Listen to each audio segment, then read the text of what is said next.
Llevo 22 años manejando tráiler por las carreteras de todo el país. He visto accidentes terribles, he conducido bajo tormentas que parecían el fin del mundo, y he pasado noches enteras despierto en cabinas heladas esperando que amanezca. Pensé que ya nada podía sorprenderme en estas rutas infinitas. Pero lo que me pasó hace 6 meses en la autopista 285, entre Roswell y Carlsbad, cambió para siempre mi forma de ver la carretera. Y ahora, cada vez que tengo que tomar esa ruta, siento un miedo que me corroe por dentro. Todo empezó como cualquier otro viaje nocturno. Era mediados de noviembre, cerca de las 10 de la noche, y tenía que entregar un cargamento de equipos industriales en Odessa para el amanecer. La 285 es una de esas carreteras desoladas que cortan el desierto de Nuevo México como una cicatriz negra. Durante kilómetros y kilómetros no hay nada más que arena, arbustos espinosos y ocasionalmente las luces distantes de algún rancho perdido. Esa noche había niebla, algo raro para esa zona. Una niebla espesa que se pegaba al asfalto como si tuviera vida propia. Los faros de mi Peterbilt apenas conseguían penetrar unos metros adelante, y tuve que reducir la velocidad a menos de 50 km por hora. En el CB, otros camioneros se quejaban de las mismas condiciones. Está más espeso que sopa de guisantes, decía Charlie, un veterano que conocía desde hacía años. Lo que no sabía era que esa niebla ocultaba algo que llevaba décadas esperando en esa carretera. Algo que había estado cazando camioneros solitarios durante más tiempo del que cualquiera podría imaginar. La primera señal de que algo estaba mal llegó alrededor de las 11:30. Había estado siguiendo las luces traseras de otro tráiler a unos 100 metros de distancia, manteniéndome en formación como hacemos cuando la visibilidad es mala. De repente, esas luces desaparecieron. No se desviaron, no se apagaron gradualmente, simplemente se esfumaron como si nunca hubieran estado ahí. Pensé que quizás había tomado una salida que yo no había visto, pero revisé mi GPS y no había ningún desvío en kilómetros. Intenté contactar al conductor por radio, pero solo encontré estática. Una estática extraña, con algo que casi sonaba como susurros muy lejanos. Los siguientes 30 kilómetros los recorrí completamente solo. La niebla se había vuelto tan densa que parecía sólida, como si estuviera conduciendo a través de algodón húmedo. Mis faros creaban un túnel fantasmal de luz amarillenta que se extendía apenas unos metros adelante. El silencio era absoluto, roto solo por el rugido constante de mi motor diésel. Fue entonces cuando empecé a ver las luces. Al principio pensé que eran otros vehículos viniendo en dirección contraria. 2 puntos de luz blanca que aparecían y desaparecían entre la niebla. Pero había algo extraño en la forma en que se movían. No seguían el patrón normal del tráfico, aparecían a mi izquierda, luego a mi derecha, a veces incluso por encima, como si flotaran sobre la carretera. Intenté comunicarme por radio, pero el CB seguía produciendo esa estática extraña. Cada vez que giraba el dial, los susurros se volvían más claros. Voces que hablaban en idiomas que no reconocía, otros que repetían números una y otra vez, milla 47. Milla 47. Milla 47. Revisé mi odómetro. Estaba exactamente en la milla 47. Las luces comenzaron a acercarse más. Ya no parecían faros de vehículos. Eran demasiado brillantes, demasiado redondas, y se movían de una manera que desafiaba las leyes de la física. Una de ellas se colocó directamente frente a mi parabrisas, manteniéndose a la misma velocidad que mi camión. Era imposible ver qué había detrás de esa luz cegadora. Pisé el freno instintivamente, pero la luz se quedó exactamente en la misma posición relativa, como si estuviera conectada a mi tráiler por una cuerda invisible. Mi corazón empezó a latir tan fuerte que podía escucharlo por encima del ruido del motor. Fue entonces cuando vi la silueta. Entre la niebla y la luz, pude distinguir la forma de una persona caminando por el carril contrario. Una figura alta, delgada, que se movía con pasos demasiado largos, demasiado fluidos. Conforme me acercaba, pude ver que llevaba lo que parecía ser un uniforme de camionero vintage, de los años 70 u 80. Pero su cara estaba completamente en sombras, como si la luz se negara a tocarla. pasé junto a la figura sin reducir la velocidad, pero a través del espejo lateral pude ver algo que me heló la sangre. La persona había girado completamente la cabeza hacia mí, siguiendo mi movimiento con una precisión imposible. Y ahora estaba caminando en la misma dirección que yo, con esos pasos antinaturalmente largos. Aceleré tanto como pude considerando la visibilidad, pero cuando miré de nuevo por el espejo, la figura seguía ahí. No solo eso, ahora había más. 2, 3, luego una docena de siluetas caminando por la carretera detrás de mí, todas con el mismo andar extraño, todas siguiéndome. El CB cobró vida de repente con una voz clara y fuerte: ¿hay alguien ahí afuera? Necesito ayuda. Estoy perdido en la 285 y mi camión se averió. Era la voz de un hombre joven, desesperado. Respondí inmediatamente: aquí está Jake, estoy en la 285 también. ¿Cuál es tu ubicación? Milla 47, respondió. Hay mucha niebla aquí. No puedo ver nada. ¿Puedes verme? Un escalofrío me recorrió la columna vertebral. Yo ya había pasado la milla 47 hacía varios kilómetros. Miré mi GPS, estaba en la milla 52. Negativo, respondí. Estoy más adelante que tú. ¿Cuánto tiempo llevas varado? La respuesta que llegó me dejó sin palabras: desde 1987. Mi nombre es Tommy Brennan. Estaba transportando ganado hacia Amarillo cuando mi rig se descompuso. He estado esperando ayuda desde entonces. Busqué frenéticamente en mi memoria. Tommy Brennan, de ese nombre me sonaba familiar. Entonces lo recordé, había visto su historia en un documental sobre camioneros desaparecidos. Tommy Brennan había desaparecido en la autopista 285 en noviembre de 1987. Su tráiler fue encontrado días después, completamente vacío, sin señales de lucha ni de dónde había ido. Tommy, dije con voz temblorosa, ¿sabes qué año es? Una risa fría llenó la radio: es 1987, hermano. Siempre es 1987 aquí. En ese momento, todas las luces extrañas que me habían estado siguiendo se detuvieron simultáneamente. La niebla comenzó a disiparse lentamente, y pude ver con horrible claridad lo que tenía detrás. No eran personas caminando. Eran camioneros, docenas de ellos, de diferentes épocas. Algunos llevaban uniformes de los años 50, otros ropa más moderna. Todos estaban inmóviles en medio de la carretera, mirando directamente hacia mi tráiler.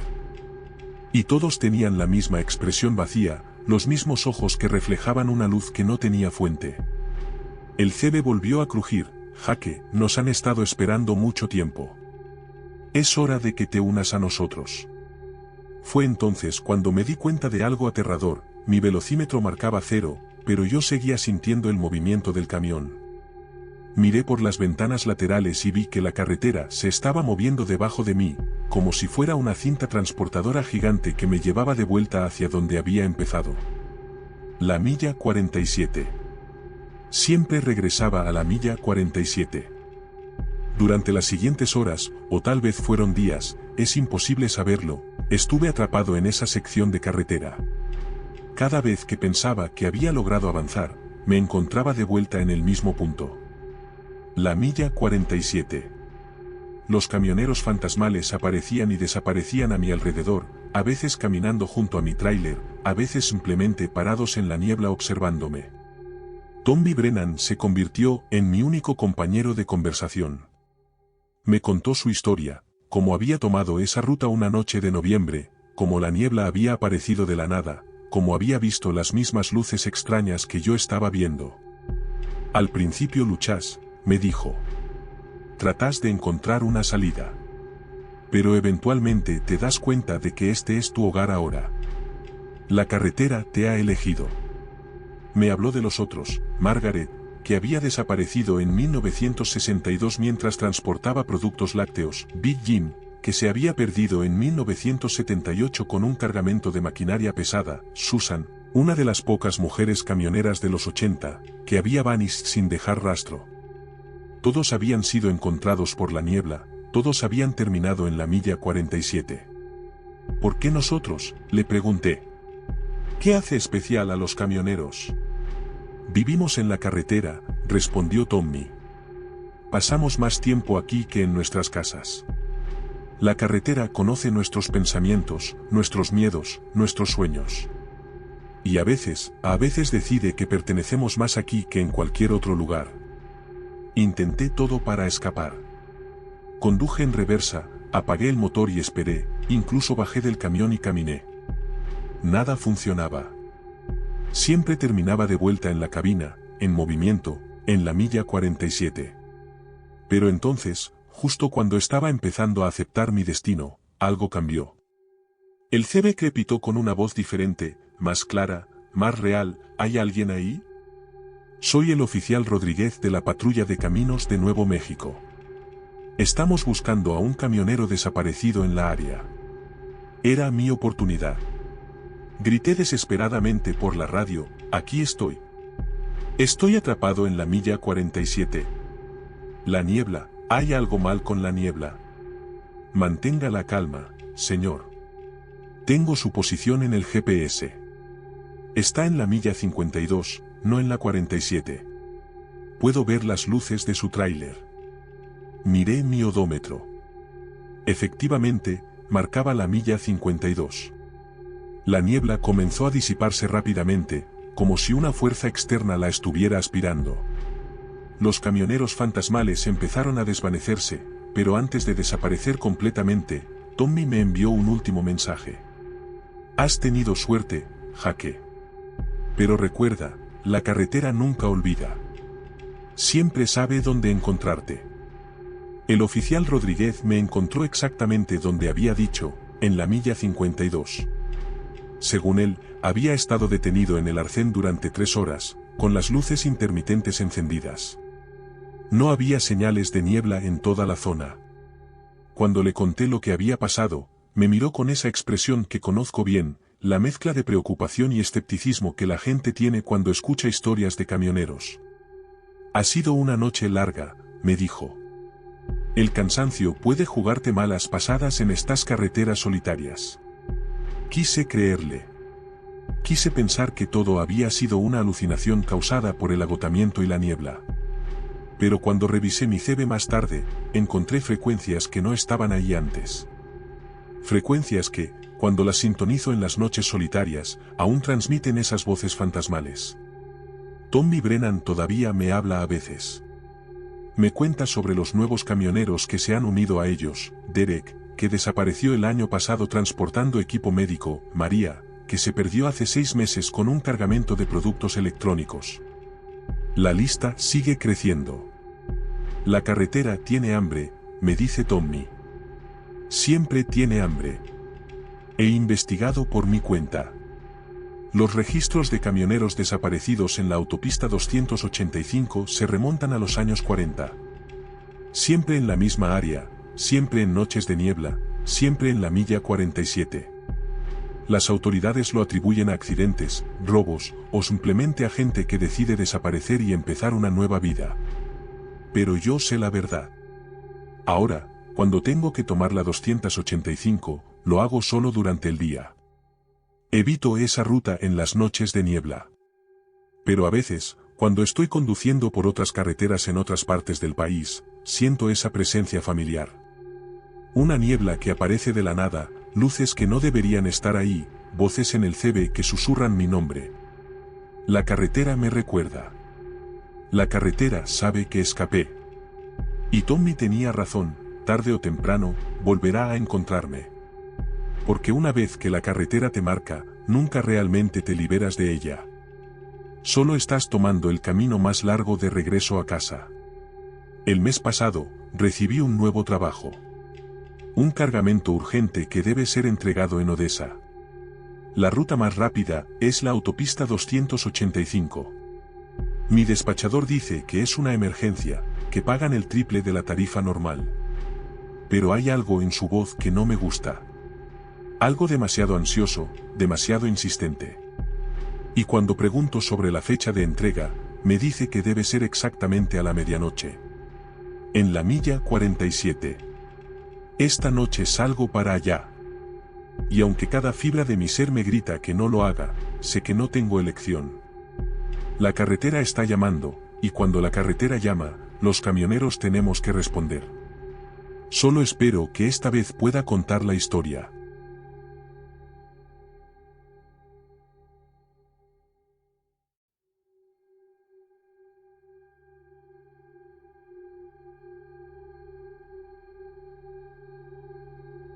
He trabajado como vigilante nocturno durante 8 años. Oficinas vacías, almacenes silenciosos, centros comerciales desiertos, he caminado por todos ellos mientras el resto del mundo duerme. Siempre pensé que lo más aterrador del turno de noche era el aburrimiento y la soledad. Nunca imaginé que existía algo peor que estar solo en un edificio vacío. Descubrí que hay algo mucho más terrible, darte cuenta de que no estás tan solo como creías. Lo que me pasó en el edificio Meridian Tower me demostró que algunos lugares nunca se vacían realmente, sin importar que tan tarde sea la hora. El edificio Meridian Tower es una monstruosidad de concreto y vidrio de 25 pisos que se construyó en los años 80. Durante el día, alberga oficinas de contadores, abogados, consultorías y una docena de empresas más. Durante la noche, se supone que está completamente vacío, excepto por mí. Mi trabajo es simple, hacer rondas cada 2 horas, revisar que todas las puertas estén cerradas, que no haya intrusos, y mantener un registro de cualquier anomalía. Llevaba 3 meses trabajando ahí cuando comenzaron las irregularidades. Al principio eran cosas menores que podía racionalizar fácilmente. Ascensores que se movían solos, obviamente un problema mecánico. Luces que se encendían en pisos que acababa de revisar, tal vez sensores de movimiento defectuosos. Sonidos de pasos en el piso de arriba mientras hacía mis rondas, seguidamente la expansión térmica del edificio. La empresa de seguridad, Safeguard Solutions, me había asignado este edificio porque tenía un historial limpio. Sin robos, sin vandalismo, sin incidentes de ningún tipo durante los últimos 5 años. Lo que no me dijeron era por qué habían pasado por 12 vigilantes nocturnos en esos mismos 5 años. Todos habían renunciado sin explicación después de periodos cortos de trabajo. El edificio tenía esa calidad que tienen todos los espacios de oficina después de horas, demasiado silencioso, demasiado estéril, con esa sensación de artificio que solo se nota cuando no hay gente alrededor para darle vida al lugar. Los fluorescentes zumbaban con un sonido constante que se metía en tu cabeza después de unas horas. El aire acondicionado creaba corrientes que hacían susurrar papeles y crujir plásticos de maneras que sonaban inquietantemente humanas. Pero había algo más. Desde la primera noche, sentí que el edificio me estaba evaluando. Como si fuera un organismo vivo que necesitaba tiempo para acostumbrarse a mi presencia. Era una sensación absurda, pero persistente. La primera anomalía real ocurrió durante mi segunda semana. Era cerca de las 3 de la madrugada y estaba haciendo mi ronda del piso 15. Acababa de revisar todas las oficinas cuando escuché el distintivo ping del ascensor llegando a mi piso. Eso era imposible, yo era la única persona en el edificio, y el ascensor estaba programado para requerir una tarjeta de acceso después de las 8 de la noche. Me acerqué cautelosamente al área de ascensores. Las puertas se abrieron lentamente, revelando una cabina completamente vacía. Pero lo que me inquietó no fue la ausencia de personas, fue la presencia de algo más. Un olor dulzón y nauseabundo, como flores marchitas mezcladas con algo orgánico en descomposición. El olor era tan intenso que tuve que taparme la nariz. Revisé el panel del ascensor. Había sido llamado desde el piso 23. Pero yo acababa de revisar ese piso hace 1 hora y estaba completamente vacío. Subí inmediatamente para investigar. El piso 23 albergaba las oficinas de Whitmore y Associates, una firma de contabilidad que había cerrado 6 meses atrás. Sus oficinas seguían amuebladas pero selladas, esperando a que el propietario del edificio encontrara un nuevo inquilino. Cuando salí del ascensor, inmediatamente noté que una de las puertas estaba ligeramente entreabierta. Me acerqué con la linterna en alto. La oficina estaba en penumbras, iluminada solo por la luz de la ciudad que se filtraba a través de las ventanas. Pero había algo diferente. Los escritorios, que durante mis rondas anteriores habían estado ordenados y cubiertos de polvo, ahora mostraban señales de uso reciente. Papeles esparcidos, una taza de café que aún emanaba vapor, una computadora con la pantalla encendida mostrando una hoja de cálculo. «Hola», llamé, sintiendo que mi voz sonaba demasiado fuerte en el silencio. «¿Hay alguien aquí?» «El edificio está cerrado». No hubo respuesta, pero juro que pude escuchar el sonido suave de alguien tecleando en el fondo de la oficina. Me adentré más, iluminando cada rincón con mi linterna. En uno de los cubículos del fondo, encontré algo que me heló la sangre, una chaqueta colgada en el respaldo de una silla, todavía tibia al tacto. Llamé inmediatamente a mi supervisor, pero cuando llegó media hora después, la oficina había vuelto a su estado anterior. Escritorios ordenados, computadoras apagadas, ninguna señal de actividad reciente. La chaqueta había desaparecido. Mi supervisor me miró con esa expresión que ya conocía, preocupación mezclada con escepticismo. «Las primeras semanas son difíciles», me dijo. «La mente te juega trucos cuando trabajas solo de noche. Es normal». Pero yo sabía que no era normal. Y las cosas solo empeoraron a partir de ahí. Los siguientes días trajeron una escalada constante de eventos inexplicables. Documentos que aparecían impresos en las impresoras por la mañana, con fechas de la semana anterior pero texto que se refería a eventos actuales. Conversaciones telefónicas que podía escuchar a través de teléfonos desconectados, voces discutiendo números, fechas límite, reuniones que nunca habían tenido lugar. El piso 17 se convirtió en el más problemático. Albergaba las oficinas de Morrison Legal Group, y cada noche escuchaba sonidos de actividad frenética proveniente de esa área. Voces elevadas, teléfonos sonando, el zumbido constante de máquinas de fax. Pero cuando subía a investigar, encontraba solo oficinas vacías y silenciosas. Una noche, decidí quedarme en el piso 17 durante toda mi ronda, escondido en un cubículo, para ver qué pasaba realmente.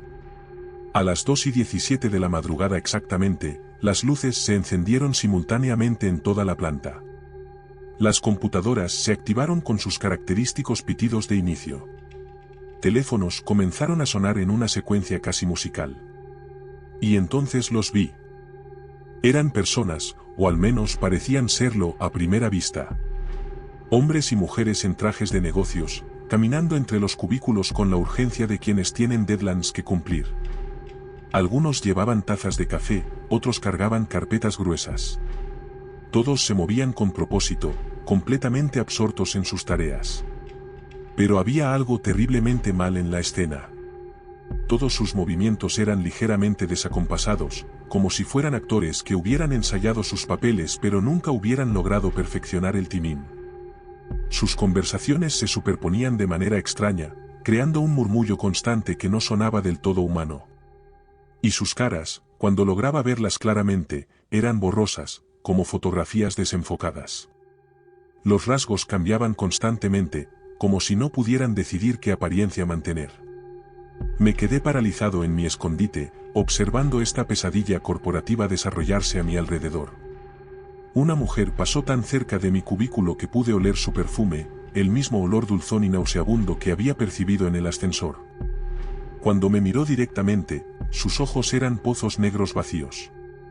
«Trabajando hasta tarde otra vez», me dijo con una sonrisa que revelaba demasiados dientes.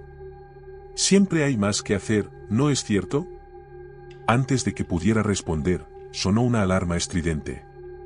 No la alarma de incendios del edificio, algo diferente, más agudo, más urgente. Todas las figuras se detuvieron simultáneamente y giraron hacia mí. En ese momento de silencio absoluto, pude escuchar algo que me llenó de terror, el sonido de mi propio corazón latiendo, amplificado a través del sistema de sonido del edificio. «Nuevo empleado», dijo un hombre con voz mecánica. «Necesita orientación». «Turno de noche permanente», añadió otro. «Sin días libres», susurró una tercera voz. «Sin salida», completó el coro de voces espectrales. Corrí.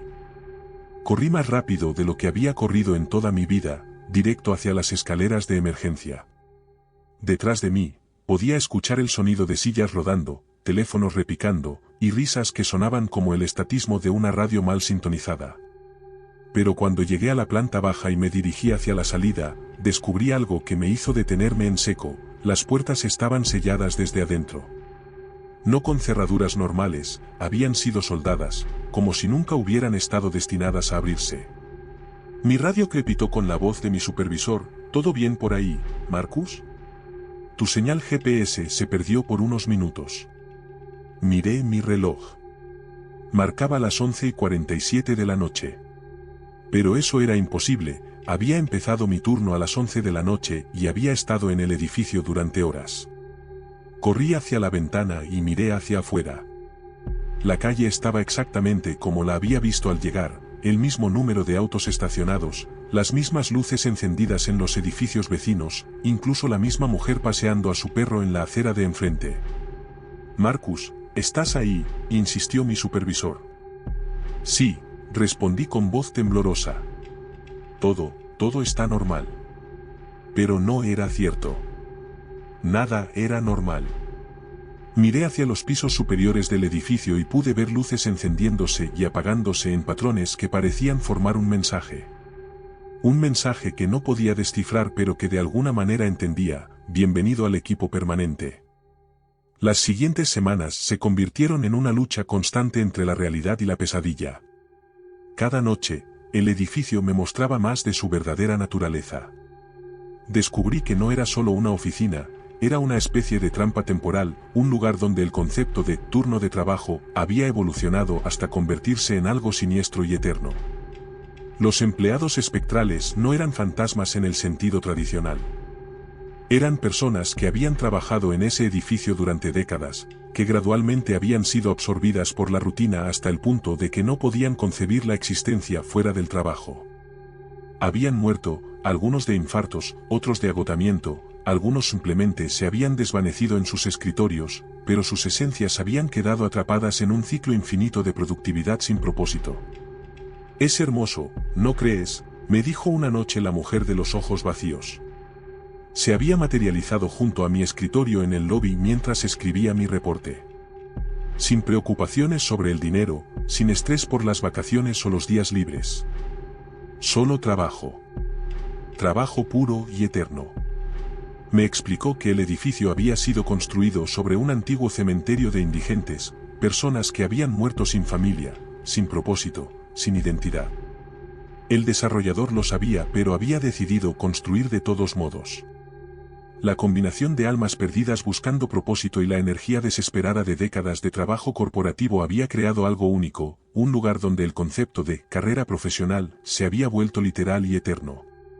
Los anteriores vigilantes lo entendieron eventualmente, continuó. Algunos lucharon más que otros, pero todos llegaron a la misma conclusión: este es el trabajo perfecto. Nunca tienes que preocuparte por ser despedido, nunca tienes que buscar otro empleo. Es estabilidad laboral absoluta.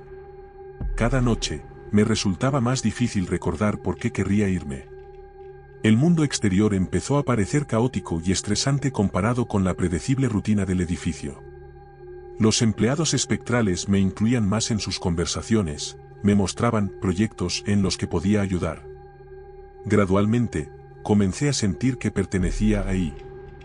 Fue durante mi sexta semana cuando finalmente entendí el verdadero horror de mi situación. Había estado llenando reportes que nadie leía, haciendo rondas que nadie supervisaba realmente, trabajando para una empresa de seguridad que, cuando traté de contactarlos durante el día, descubrí que había cerrado hace 3 años. Mi apartamento, cuando finalmente fui a revisarlo, estaba exactamente como lo había dejado la primera noche que comencé a trabajar en el Meridian Tower. El correo se había acumulado hasta esa fecha y luego se había detenido. Los alimentos en mi refrigerador estaban en el mismo estado de descomposición que habían estado semanas atrás. El tiempo se había detenido para mí el momento en que entré al edificio. O quizás había muerto esa primera noche y simplemente no me había dado cuenta. Han pasado, no estoy seguro cuánto tiempo ha pasado. Los relojes en el edificio marcan siempre la misma progresión de 11 de la noche a 6 de la mañana, noche tras noche, pero no estoy seguro de si son noches diferentes o la misma noche repitiéndose infinitamente. Ya no trato de salir. Las puertas se abren durante mis turnos, pero cuando camino hacia ellas, simplemente me encuentro caminando de vuelta al lobby desde la dirección opuesta. Es como si el edificio fuera una cinta de Mobius arquitectónica, no importa en qué dirección camines, siempre terminas donde empezaste. Mis compañeros de trabajo espectrales se han vuelto más sólidos, más reales. O quizás soy yo quien se está volviendo más como ellos. A veces me miro en los espejos de los baños y mi reflejo parece borroso, desenfocado, como una fotografía movida. He comenzado a entender la belleza de la situación. No hay preocupaciones sobre el futuro, no hay ansiedad sobre el pasado. Solo existe el presente eterno del turno de noche. Hago mis rondas, lleno mis reportes, superviso a un edificio que funciona perfectamente sin supervisión. Es trabajo puro, despojado de todas las complicaciones de la vida normal. Ayer, o tal vez hace semanas, es difícil saberlo, noté que había una nueva persona haciendo rondas en los pisos inferiores. Un joven vigilante nocturno con uniforme limpio y expresión nerviosa. Se llama David, según su placa de identificación. Lo he estado observando desde las cámaras de seguridad. Ve las mismas anomalías que vi yo al principio. Ascensores que se mueven solos, luces que se encienden, sonidos inexplicables. Esta mañana lo vi hablar por radio con alguien, reportando irregularidades menores, con esa misma mezcla de profesionalismo y nerviosismo que yo solía tener. Creo que esta noche bajaré a presentarme. Le explicaré cómo funcionan las cosas aquí, le ayudaré a adaptarse. Al principio se resistirá, como todos lo hacemos. Pero eventualmente entenderá lo que yo he llegado a comprender, algunos trabajos están destinados a durar para siempre. Y realmente, cuando lo pienso, ¿qué podría ser mejor que un empleo garantizado de por vida? Beneficios eternos, estabilidad absoluta, compañeros de trabajo que entienden el valor del verdadero compromiso profesional. David aprenderá. Todos aprendemos, eventualmente. Después de todo, siempre hay espacio para un empleado más en el Meridian Tower. Siempre hay más trabajo que hacer. Y aquí, el turno de noche nunca termina. Nota encontrada en el escritorio del lobby del Meridian Tower por el equipo de limpieza matutino. El edificio había estado oficialmente vacío durante 6 meses. No se encontró rastro del vigilante nocturno Marcus Rivera, cuyo empleador, Safeward Solutions, no tenía registro de haberlo asignado a esa ubicación.